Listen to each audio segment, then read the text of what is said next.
우리가 성경 말씀 우리가 보면서 물고기 2마리와 보리떡 5개로 5,000명을 먹고 남는 12바구리에 남는 그런 역사를 우리는 보았습니다. 이것은 우리는 예수님께서 기적을 베푸신 것은 제자들에게 떡을 먹이기 위함이 아니고 무리들을 밥 지어주는 목적이 아니라 예수님은 예수님 자신을 하나님으로 드러내셔서 믿음의 대상이요 그리스도이신 하나님을 제자들과 무리들에게 보여주시는 거죠. 그래서 하나님 자신을 드러내시는 거잖아요. 우리가 하나님 아는 지식을 지난 시간에 절대 지식이라 그랬어요. 세상의 모든 지식은 다 변하는 것이고 또 환경에 따라 바뀌는 거잖아요. 가치관이 변치 않는 딱 한 가지. 하나님은 변함이 없으시고 전능하시며 절대자로 우리에게 오늘도 함께하고 계시다는 거예요. 그래서 우리가 변치 아니하시는 절대자이신 하나님을 의지할 때 인간은 행복할 수가 있고 항상 하나님의 위로를 받을 수가 있는 거죠. 그럼 오늘 우리 본문에도 예수님께서 제자들이 이제 노를 젓고 가는데 예수님이 이제 산에 기도하러 가시고 제자들은 배를 타고 이제 노 젓는 배를 타고 가는데 초저녁에 6시경에 이제 늘 지나다니는 이 갈릴리 바다를 건너가는데 갑자기 바람이 거꾸로 부는 거예요. 그래서 우리가 이 노를 젓는 사람이 이게 노를 저어서 배를 갈 때 바람이 거꾸로 불면요. 아무리 열심히 져도 바람을 이길 수가 없어요. 요즘에는 그 모다로 동력으로 이렇게 막 이렇게 프로펠러를 돌려가지고 이제 추진이 있게 가니까 웬만한 바람이 불어도 바람과 관계없이 배가 앞으로 갈 수가 있는데 이 노를 젓는 배는 앞에서 맞바람이 불면요 배가 앞으로 갈 수가 없어요. 그래서 제자들이 언제까지냐? 밤 사경까지 아주 제자리에서 그냥 실험을 했대요. 제자리에서 계속 노만 젓는데 바람과 이제 역방향이 되니까 갈 수가 없어요. 그래서 그 밤 사경이 언제냐면은 우리 시간으로 새벽 3시에서 6시 사이가 밤 사경이에요.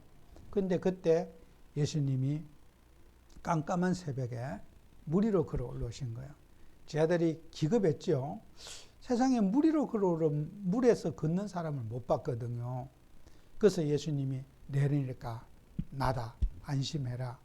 그러면서 바람이 잠잠해지고 예수님 뭐라 그랬냐. 제자들이 떡 먹고 어떻게 떡을 먹었는지를 제자들이 금방 잊었다 그랬어요. 예수님은 하나님이시고 절대자이신데 제자들은 조금 전에 떡 먹고 배불렀던 그 떡이 어디서 났냐. 예수님이 축사해서 그렇게 많은 사람을 먹이고도 12광절이 남기신 그리스도이신 예수님인데 그 그리스도의 능력을 놓치고 또 금방 현실의 불안과 문제에 떨고 있는 이제 제자들의 모습을 여기에서 또 교훈하고 있는 거잖아요. 그래서 오늘 우리는 복음은 아무도 흉내낼 수 없는 복음이라는 거예요. 그래서 우리는 정말 아무도 흉내낼 수 없는 복음. 예수님이 그리스도라고 하는 흉내낼 수 없는 복음. 예수님이 그리스도라는 것은요. 누구도 흉내낼 수 없는 거예요.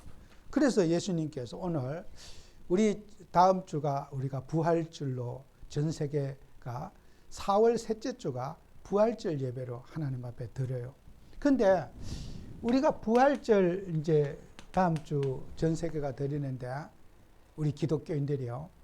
그 오늘 우리 이번 주간이 사순절 기간 종료 주일이에요. 이제 이번 주 금요일 날 예수님이 십자가에 못 박히신 날 우리가 기념해서 이번 주는 고난 주간으로 이제 전 세계 기독교인들이 예수님의 죽으심과 십자가에 달리심을 생각하면서 좀 그런 의미를 새기는 그런 한 주간의 사순절 기간을 우리가 살고 있어요. 근데 우리가 이 사순절의 의미가 뭐냐는 거죠. 예수님께서 우리에게 사순절의 의미, 성경에서 세례 요한이 예수님에게 증언하기를 뭐라고 했냐면요. 요한복음 1장 29절에 이튿날 요한이 예수께서 자기의 나오심을 보고 이르되 보라 세상 죄를 지고 가는 하나님의 어린 양이로다 그랬어요. 36절에도 예수께서 그니심을 보고 말하되 보라 하나님의 어린 양이로다 그랬어요. 예수님은 이 땅에 오셔가지고 세상 죄를 지고 가는 어린 양이로다 그랬어요. 우리는 예수님이 오신 첫 번째 목적이 뭐냐?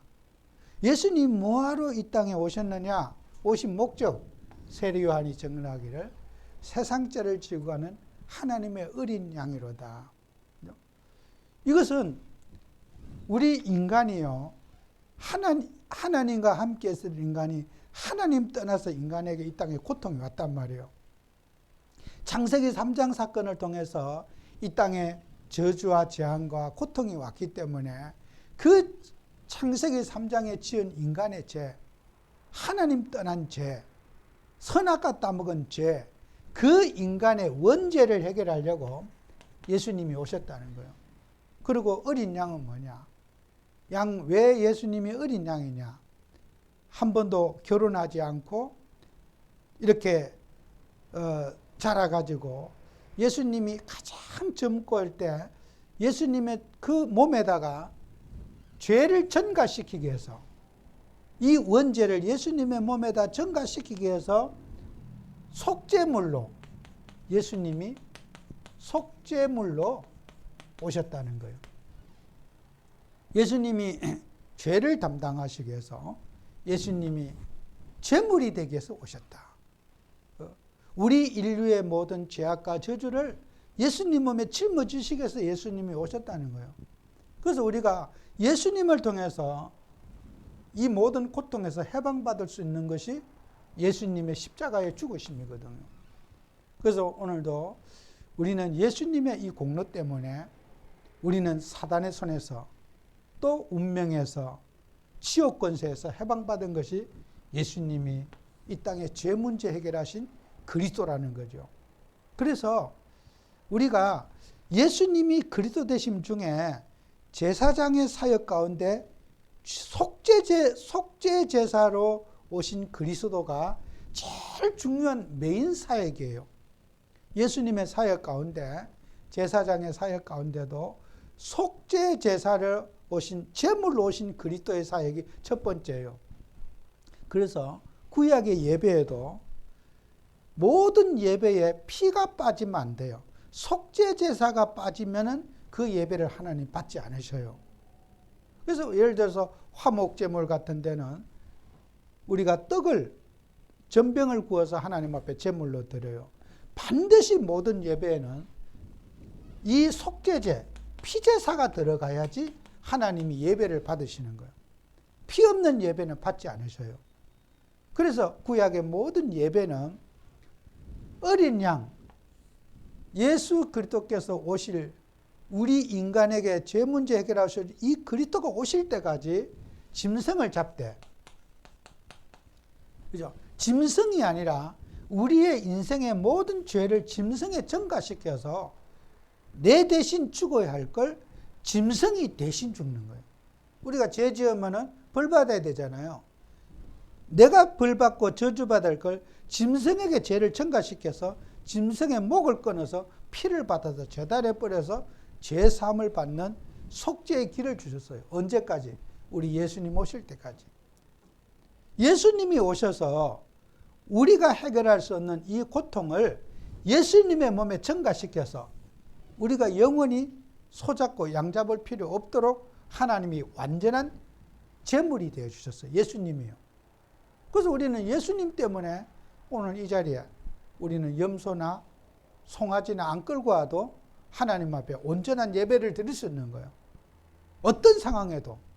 그래서 우리가 예수님은 그리스도로 오셔서 우리의 속죄 제물이 되어 주셨다는 거예요. 제물이, 이게 바로 사순절의 의미요.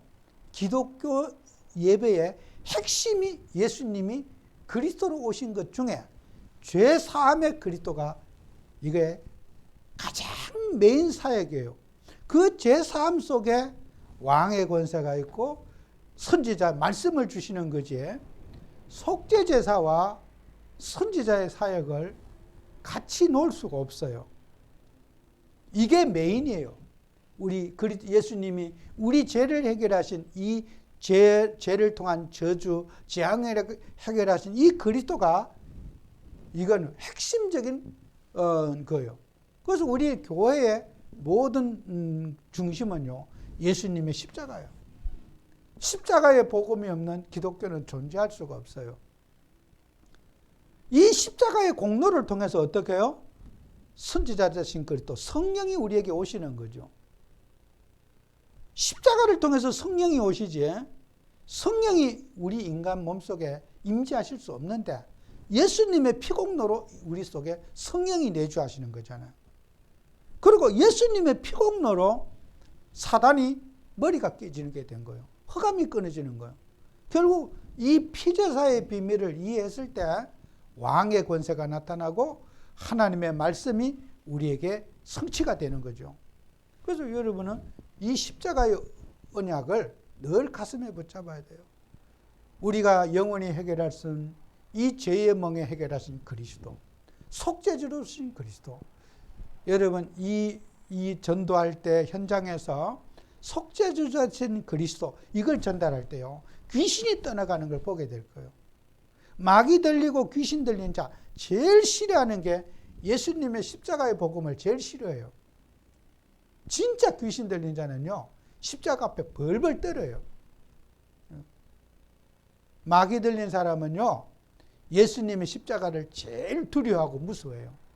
무당들, 귀신 들려갖고 진짜 전보는 무당들 앞에 예수님의 십자가 한번 얘기해 보세요. 진짜요. 그 반응 한번 보세요. 눈도 못 뜰 겁니다. 온몸이 사실 벌벌 떨어요. 예수님의 십자가 얘기하면요. 다른 육신적인 얘기하면요, 눈 아래 불이 나요. 반짝거려요. 예수님의 십자가 앞에서만 사단은 무릎을 꿇는 거예요. 여러분이 실제적으로 이 십자가의 능력을 체험을 받아봐야 돼요. 우리가 영접할 때 예수님이 우리 죄를 위해서 십자가에서 내가 받을 죄 저주 십자가에 대신 지시고 나를 죽으시고 3일 만에 부활하신 그 그리스도이신 예수님을 내 마음속에 구주로 영접합니다. 그 고백할 때 사람이요, 새 생명을 얻게 되는 거예요. 이 의미를 알고 여러분이 영접 기도하고 의미를 알고 이걸 전달할 때 하나님의 나라가 임하게 되는 거죠. 이거 어마어마한 비밀입니다. 그래서 우리는 이 십자가 복음 가지고 세계 복음하고 전도하는 겁니다. 우리의 복음은 십자가의 복음이지 다른 복음이 아닙니다. 우리를 위해서 피 흘려 죽으신 어린 양 되신 그리스도, 속죄주 되신 그리스도, 이 복음을 전하는 게 우리의 전도의 내용입니다. 그래서 우리는 우리 인간에게 하나님은 이 땅에 하나님 자녀들에게 유일한 표적을 주신 그리스도, 표적을 주신 그리스도. 우리가 어떤 어려움과 문제를 당해도요, 인생 우리가요, 중심을 딱 잡으면 돼요. 그리스도라는 중심, 표적만 잡으면 되거든요. 그래서 죄 문제 해결자 그리스도, 이걸 잡으시면 돼요. 어떤 상황에도, 어떤 문제에도 죄 문제 해결자 그리스도. 그게 창세기 3장 15절입니다. 우리가 무슨 일을 하더라도 여러분은 표적을 딱 받아. 우리가 길을 갈 때요, 차 운전을 할 때 이제 목적지를 짓잖아요. 여기서 부산을 간다 그러면 부산의 어느 위치를 가고자 하는 목적지를 차에다가 딱 입력을 하면요, 내가 운전하고 졸다가도 길을 잘못 들었더라도 그 잘못 들은 데서 내비게이션이 다시 방향을 잡아줘요. 원래 출발할 때 부산이라는 목적지 어디에 그 위치를 쳤을 때 주소를 치면 잘못 가도 다시 잡아줘요. 뭐 어디 뭐 시골 딴 데 가도 또 항상 그 목적지를 잡아줘요. 우리가요, 인생의 문제가 오고 어려움이 왔을 때 그 문제에 해답되시는 그리스도를 우리는 항상 그 좌표를 붙잡게 되면은 이 표적을 붙잡게 되면 되죠. 이 표적이 뭐냐? 목적지, 목표, 중심. 그걸 표적이라는 거예요. 우리 인생의 모든 갈등과 문제는 그리스도의 피제사 붙잡으면 다 끝나요. 피 언약 붙잡으면은 모든 인생의 문제 끝나게 돼 있어요. 우리가 아무리 방황하고 육신의 문제와 고통 속에 살다가도 피제사 속에 들어가면은 답을 얻게 돼 있거든요. 갈등이 있어도 문제가 있어도 피 언약만 붙잡으면은 여러분은 자유함을 누리는 게 복음입니다. 그죠? 이게 우리가 인생의 내비게이션, 목적지가 뭐냐? 그리스도라는 거예요. 피 언약을 대신은 그리스도. 그죠? 그게 바로 처녀가 잉태하여 아들 낳으리니 그 이름을 임마누엘이라 하리라. 하나님이 우리와 함께 하면은 다 끝나는 거 아니겠습니까? 하나님이 우리와 함께 하면은 모든 인생 문제 다 끝나는 거 아니겠습니까? 임마누엘 한다. 하나님이 우리와 함께 하신다. 임마누엘. 이게 복음 아니겠습니까? 아예 하나님, 우리가 하나님 떠난 인간이요, 하나님 함께 하는 순간에 다 끝납니다. 어린 애기가 놀이터에서 놀다가 부모를 잊어버렸어. 엄마 만나는 순간에 그 아이의 문제는 울으면 울 필요가 없어요. 그죠? 엄마가 다 집에 데려가서 집을 몰라도 엄마가 데려가주고 씻겨주고 다 해주는 거예요. 엄마가. 우리가 하나님이 함께 안 할 때 불안한 것이, 하나님이 함께 하면 하나님 자녀는 어떤 것도 문제가 안 돼요. 엄마가 놀이터에 데리고 갔어요. 아이를 혼자 놀으라고 딱 놔둬도요, 엄마는 멀리서도 우리 아이가 노는지 자빠지는지 어디 누가 유괴범이 데려가는지 다 멀리서도 다 보고 있으면서 이제 돌봐요. 옆에 없더라도 아이 스스로 그네 타고 뭐 미끄럼 타고로 놔둬도 엄마는 딱 아이가 안 보는 먼 곳에서 아이를 딱 보고 있어요. 우리 아이가 넙 자빠졌는지 우는지 딱 보고 있어요. 그 아이는요, 내 시선에 안 보이면은 엄마 없다고 울잖아요. 그죠? 엄마는 울기 전에도 다 보고 있어요. 우리 아버지가 그래요.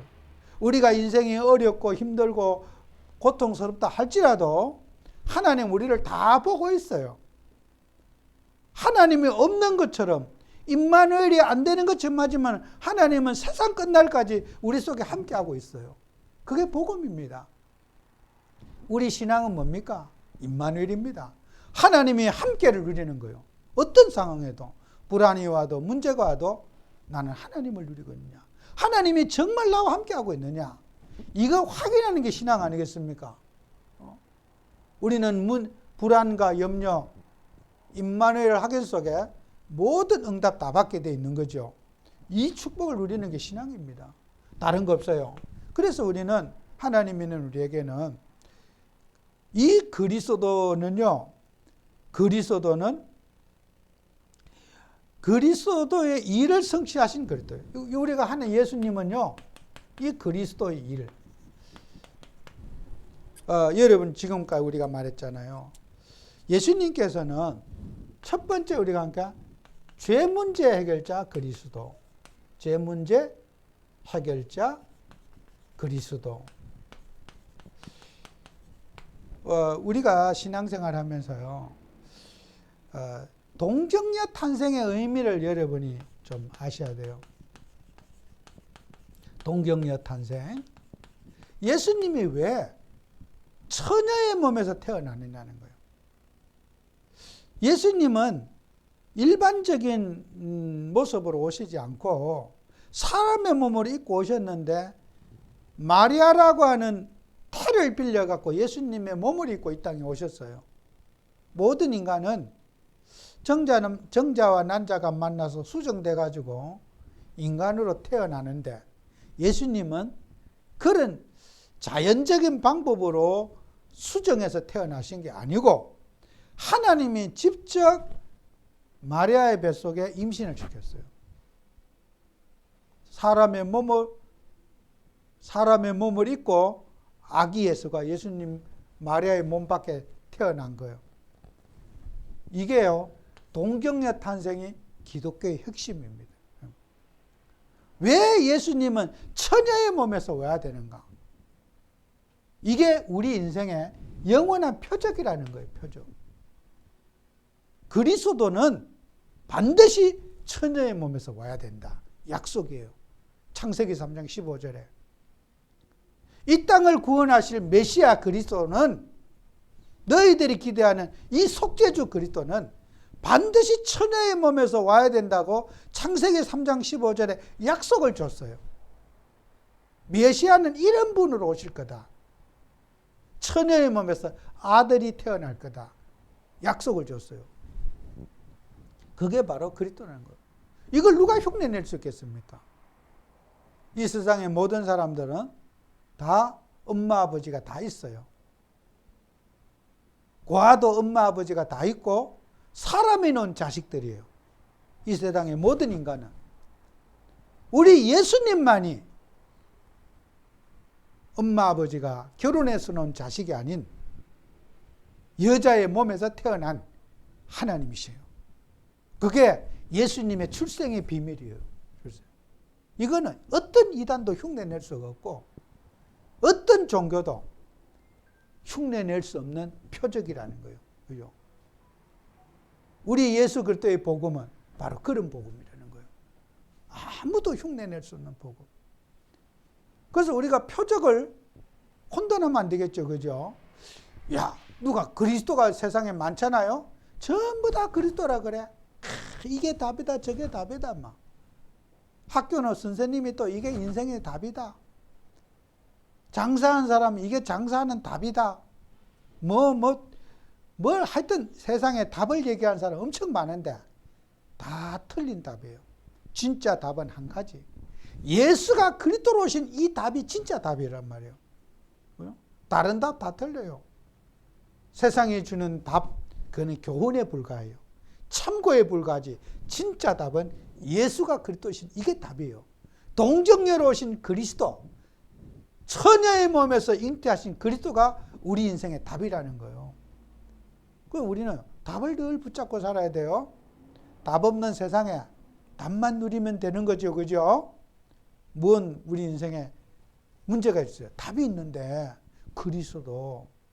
그래서 대부분 사람들이요. 문제만 생기면 답이 없어요. 문제 속에 답 빠지고. 답이 없으니까 갈등하는 거 아니에요? 답을 누리세요. 어떤 갈등에도. 그래서 저도 이렇게 영적 생활하면서 어떤 뭐 회의라고 뭐 이렇게 이번 주에도 뭐 그런 일을 보면서 내가 왜 이렇게 힘들어하지? 그리스도란 답이 있는데, 아니 뭐 그거 규칙대로 안 하면 뭐 큰일 나나? 뭐 그럴 수도 있겠지. 그렇다고 지구가 종말하는 것도 아니고, 뭐 원칙대로 안 한다고 해서 내가 그렇게 속상할 필요가 뭐가 있나? 그리스도가 있는데 저거 안 되면은 뭐 그리스도가 안 되느냐? 제 자신에게 질문을 해보니까요, 내가 속은 거더라고. 갑자기 머리 아프던 게 싹 가라앉아요. 그렇지. 그리스도는 모든 문제 해결자인데, 아니 내 기준대로 해야 되고 막 그게 안 돼서 막 큰 손해보고. 그리스도는요, 어떤 상황에도 모든 문제 해결자예요. 내 혼자 요 기준대로 안 하면 큰일 나고, 이 기준대로 해야 된다. 그래서 싸우는 거 아니에요? 내 기준대로 돼도 안 돼도 아무 상관없어요. 우리는 어떤 문제 앞에서든지 그리스도가 답이 되는 삶을 살아야 돼요. 열받지 마시고 어떤 일에도. 주님은 그리스도로 오셔서, 동정녀 탄생하니 그리스도는 이 땅에 오셔서 잃어버린 양을 찾는 그리스도예요. 잃어버린 양을 찾는 그리스도. 우리가 하나님 믿는 저와 여러분에게 예수님께서 마태복음 15장 21절에서 보면요, 이 어떤 내용이냐면요, 예수님께서 이 두로와 시돈 지방이라고 하는, 이 두로와 시돈 지방은 어떤 지방이냐면요, 이방인들이 사는 팔레스타인 지방이에요. 이방 종교를 믿는 그런 사람들이 두로와 시돈 지방에 사는 사람들인데 거기에 가나안 여자 한 사람이 예수님을 만났어요. 다윗의 자손이여 나를 불쌍히 여겨 달라고. 내 딸이 흉악한 귀신이 들렸다고 그래요. 다윗의 자손이여, 다윗의 자손이여, 내 딸이 흉악한 귀신이 들렸나이다. 이 어머니의 이 고백은요, 굉장한 고백이에요. 여러분, 예수님이 창세기 3장 15절 주인공 다윗의 후손으로 오실 그 메시아시라는 거예요. 예수님이 유다 자손을 통해서 오실 메시아, 약속하신 그분이 바로 당신이십니다. 다윗의 자손이시여 나를 불쌍히 여겨 주십시오. 그리고 또 더 중요한 말이에요. 내 딸이 귀신이 들렸나이다. 이거요, 보통 사건이 아니에요. 내 딸이 지금 이상한데 마귀가 들려가고 귀신이 들려서 이렇게 됐습니다. 영적 사실을 정확하게 알고 있는 이 이방 여자였어요. 그랬더니 예수님이 이 여자의 믿음을 시험해 보려고 질문하는 거예요. 나는 이스라엘의 잃어버린 집에는 말씀을 안 주겠다. 그랬더니요, 나는 하나님의 자녀들, 하나님의 백성들에게 내가 치유해주고 도와주는 거지. 이방 사람에게, 버려진 사람에게 나는 찾으러 온 게 아니다. 잃어버린 양을 찾으러 왔다 그랬더니 이 여인이 하는 말이 개들도 이방인을, 유대인들을 개라고 취급합니다. 개라고 불러요. 이방인을 개라고 불러요. 개 취급해요. 개들도 주인의 상에 떨어진 부스러기를 주워 먹고 삽니다. 음식 먹다 흘리면은 개들이 와서 주워 먹지 않습니까? 내가 맞습니다. 이방인인 내가 구원받을 때 주인의 상에 떨어진 개처럼 부스러기라도 내가 먹고 살듯이 저를 불쌍히 여겨달라는 거예요. 예수님이 내 믿음이 너를 살려. 그 딸이 그걸 예수님 만났을 때 적시로 그 딸의 아이가 귀신이 떠나갔다고 그랬습니다. 우리는요, 하나님 자녀가 그리스도를 아는 모든 사람은 구원을 보게 되는 거예요. 그리스도. 우리는 가문이 좋아야 하네요. 집안이 좋아야 되는 게 아닙니다. 그리스도는 이 땅에 지금도 이방 여인과 같은 사람, 버려진 사람, 하나님 믿을 수 없는 사람에게 하나님은 믿음 주시기를 원하시는 거예요. 이 세상에 사는 사람들 안에 믿을 것 같은 사람이 아니라 아무리 봐도 저 사람은 하나님 믿을 수 없는 상황이라고 하는 그 사람에게 하나님의 계획이 있다는 거예요. 이게 우리에게 주는 교훈이거든요. 잃어버린 양에게 왔다. 우리는 현장에서 잃어버린 양을 찾아야 돼요. 하나님은 이 잃어버린 양을 위해서 주님이 오셨어요. 이게 우리의 목표입니다. 그래서 우리 예수님은 어떻게 했습니까? 우리 예수님은 그리스도께서 하신 일 중에 승리하신 그리스도예요. 승리하신 그리스도. 요한복음 19장 30절에 예수님이 십자가에 죽으실 때 다 이뤘다 그랬거든요. 예수님은 모든 인생 문제 십자가에서 다 끝냈어요. 우리는 갈등할 일, 문제 있을 일이 없어요. 우리는 문제 속에 살면서도 문제에 지배받는 게 아니라 그리스도께서 우리를 이기게 하셔요. 우리는 이 승리하신 것들을 우리가 붙잡아야 되겠죠. 그리고 우리에게 또 뭡니까? 지난주에도 얘기했지만 믿음을 주신 그리스도.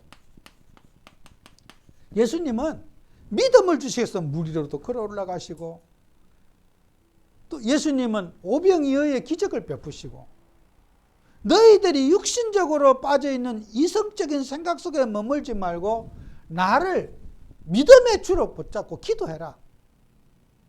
우리가 예수님 의지해서 세상 사람은 답답하고 힘들 때 연구하고 노력하고 뭘 인간의 의지를 부리라고 할 거 아니에요.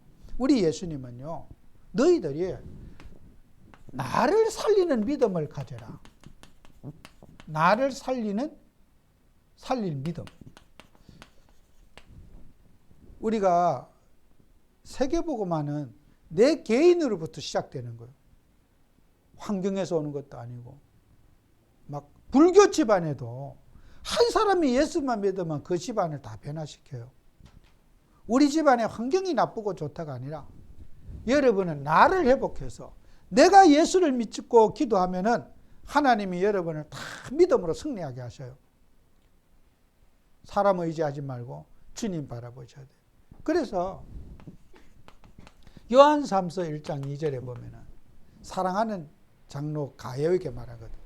내 영혼이 잘된 같이 범사가 잘 되기를 내가 간구하노라 그랬어요. 우리가요, 영적 건강, 나를 하나님 앞에 세우는 것이 세계복음화예요. 우리 한 사람이 기도할 때 시대를 바꿀 수가 있고요. 한 사람이 믿음에 선택할 때 정말 이 흑암 문화를 살릴 수가 있어요. 불신앙자들이 1000,000명이 돼도 한 사람의 믿음의 사람 못 이겨요. 역사가 그랬다니까요. 믿음 가진 한 사람이 시대를 바꾸는 거예요. 하나님은 10명이 기도하면 더 좋겠지만 내 한 사람이 무릎 꿇고 기도할 때 나를 통해서 시대를 살리는 응답받게 되는 거죠. 그래서 우리는 우리 예수님이 누구신가? 그분은 절대자시다. 그분은 그리스도다. 하나님이다. 시 공간을 초월해서 역사하시는 분이다. 무에서 유를 창조하시는 분이다. 이 세상을 만드신 분이다. 창조주시다. 아니, 사람 만드신 분이 하나님 아닙니까? 만드신 분이 사람 만들지 뭐. 자동차가 고장나면 정비소에 가야지. 자동차 만든 정비소에 가야지 차를 고치지. 뭐 아무나 차를 고칩니까? 저 같은 사람 차 못 고쳐요. 운전은 해도 내가 차 못 고쳐요. 왜요? 기술이 없거든. 차 만든 분이 그 기술을 갖고 고치잖아요. 우리 인간을 만든 분이 하나님 만들었어요. 내가 인생을 고칠 수 없어요. 타인도 못 고쳐요. 하나님이 고치셔요. 만드신 분한테 갖다 드려야지. 갈등하지 말고 빨리 그만 만드신 분한테 맡겨야 돼. 그죠? 하나님 맡아주세요. 이거죠. 자식 하나님 맡아주세요. 마누라도 하나님 맡아주세요. 가족들 맡아주세요. 하나님께 맡겨야지. 만드신 분한테 이제 맡겨야지. 그게 이제 잘 만들어서 이제 주는 거잖아요. 그 요즘에 우리나라에도 이제 법이 바뀌어가지고 그 자동차 이런 회사에서 그 중고차도 이제 팔고 살 수 있도록 새 차만 파는 게 아니라 이제 그런 법을 통과시켰어요. 그래서 이제 현대자동차, 뭐 기아자동차 이런 데서 중고차 판매업도 안 돼요. 그래서 이제 차를 가져오면은 중고차를 사가지고 그 회사에 가서 깨끗하게 이제 수리를 완전하게 해가지고 다시 팔겠다는 거예요. 그 우리 소비자들이 좋지요. 왜요? 이렇게 우리가 중고차 시장에 가서 하면은 차라는 거는 이상이 있어서 팔로 나온 거지. 이상이 없는 차가 팔로 나가기는 거의 뭐 100대 중에 한 대도 안 될 거예요. 어딘가는 불편하고 이상이 있으니까 이거 새 걸로 바꿔야 되겠다고 팔려고 나온 거 아니에요. 근데 그 파는 분이 어디가 고장이 났는지를 잘 알고 이렇게 서로 파는 분도 얘기해서 이게 고장 났으니까 이렇게 얘기를 해주면은 그걸 고칠 거 아니에요. 그죠? 근데 고장 좋은 차라 그러면서 팔았단 말이에요. 그럼 운전을 사서 보면, 그죠? 중고차를 사면 반드시 고장난 부분이 있어요. 그래서 싼 거지요. 안 그러면 새 차 사지요. 중고차를 사고 이상이 없다고 하면 그건 말이 안 되죠. 당연히 중고차를 사면은 이상이 있는 부분이 나오고 그 산 가격보다 또 수리 비용이 또 따로 들어가야 돼요. 기본적으로.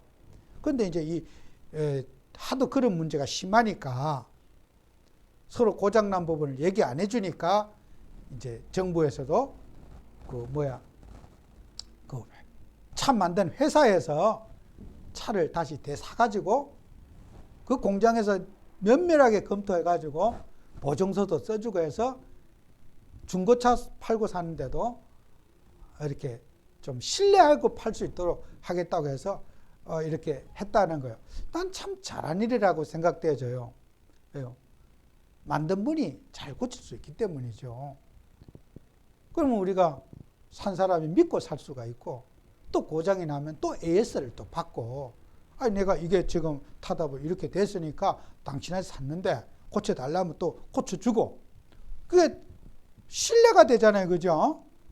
여러분은 우리 인간이 고장 나면요 갈등하지 말고 그냥 어디 싸다고 가서 그냥 하면 안 돼요. 그죠? 중고차 시장 그 만든 분한테 가자. 하나님이 우리를 만들었으니까 빨리 그만 만든 분한테 갖다 줘야 돼요. 이게 이 문제를 누구한테 갖다 주지 말고 바로 직통으로 그만 우리 하나님께 하나님 만드셨지요.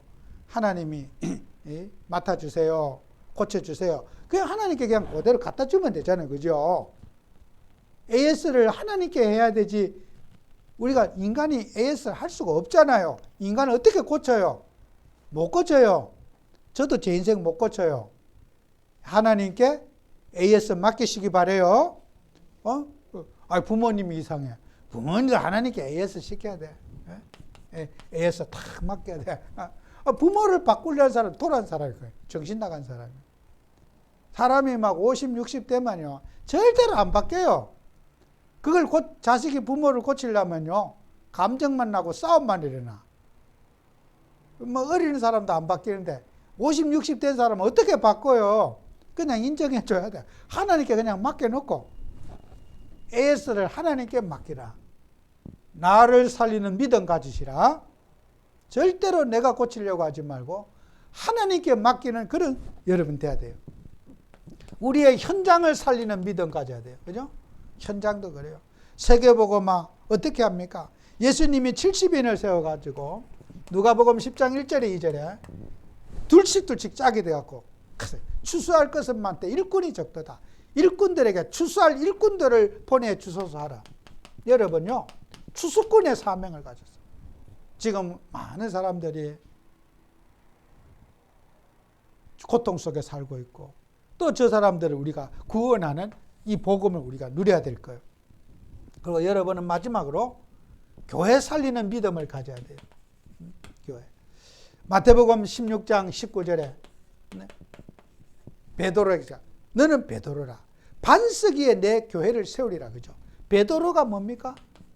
베드로라는 이름이 페트라라는 뜻이 바위라는 뜻이에요. 바위. 원래 베드로 시몬인데 예수님이 지어줬어요. 너는 베드로라. 바위라. 무너지지 않는다. 너는 믿음이 절대로 무너지지 않는다. 이걸 믿음을 세우기 위해서 너는 베드로라. 세상 사람 다 흔들려도 너는 흔들리면 안 돼. 베드로니까. 우리를 여러분을 베드로라 주님 불러야 돼요. 너를 권사님은 베드로야. 너는 어떤 일이 있어도 어떤 환경에서도 흔들리지 않고 반석은 무너지지 않는다. 세상 사람 다 무너져도 권사님은 안 무너져. 이게 베드로기 때문이에요. 우리 시몬만 베드로가 아니라 오늘 우리가 베드로인 거예요. 세상의 유행이 바뀌고 뭐가 바뀌어도 베드로는 무너지면 안 되는 거예요. 엄부의 권세가 너를 이기지 못하리라. 그죠? 우리는 베드로로 하나님 불렀어요. 엄부의 권세, 사탄 마귀가 너를 이기지 못하리라. 그 반석에 내 교회를 내가 세우리라. 우리 이 교회가 예수님 교회라는 거예요. 예수님이 내 교회를 내가 세우리라. 그죠? 사람이 세우는 게 아닙니다. 하나님이 이 교회를 세우겠다는 거예요. 하나님이 교회를 이끌어 가겠다는 거예요. 내 교회를 내가 세우리라. 우리 보고 세우라 그러지 않았어요. 그래서 우리는 정말 이 복음 가지고 현장 살리고 또 이 그리스도 어떤 상황에도 인생의 영원한 우리의 내비게이션의 목표 그리스도 아닙니까? 그리스도만 붙잡으면은 모든 문제 다 해결되게 되어 있어요. 그리스도로 승리하는 한 주가 되시기 바랍니다. 기도합니다.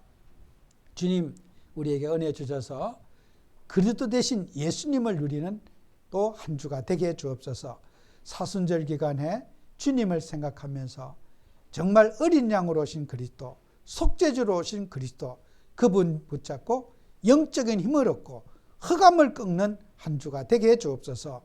예수님 이름으로 기도합니다. 아멘.